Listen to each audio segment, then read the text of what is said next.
Des propos et des échanges d'amabilité qui rappellent un peu le temps de l'affrontement Est-Ouest. À quelques jours d'une rencontre États-Unis-Russie sur le désarmement, Barack Obama a reproché à Vladimir Poutine d'être un homme du passé. Le Premier ministre russe, bien sûr, a contre-attaqué.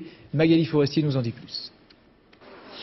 Remettre les compteurs à zéro entre Moscou et Washington après des relations tendues entre Bush et Poutine. Voici ce qu'espèrent ces moscovites de la rencontre prévue lundi entre les deux dirigeants, Medvedev et Obama. Tous deux sont jeunes, plutôt modernes, tournés vers l'Internet, mais les points communs s'arrêtent là. Car dans l'ombre de Medvedev, il y a toujours Vladimir Poutine, aujourd'hui Premier ministre influent. Le président américain lui conseille d'ailleurs de tourner la page de la guerre froide.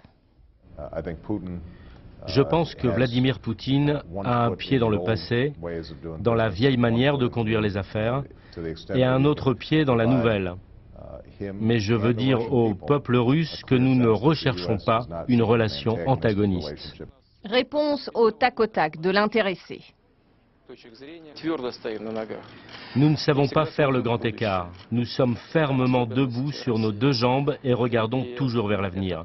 C'est une particularité de la Russie qui lui a ainsi permis d'aller de l'avant et de se renforcer. Barack Obama, s'amusant d'une poupée russe à son effigie, connaît mal les réalités de la Russie, selon le clan Poutine. Et les divergences subsistent. Après la guerre russo-géorgienne, Washington encourage davantage les anciens membres du pacte de Varsovie à intégrer l'OTAN. Signature dans la foulée d'un accord pour installer un bouclier antimissile en Pologne et en République tchèque. Autant d'actes considérés comme hostiles par Moscou. Lundi, Barack Obama s'emploiera à apaiser les tensions car la Russie reste un partenaire clé pour les États-Unis dans des dossiers cruciaux, Iran, Corée du Nord et prolifération nucléaire.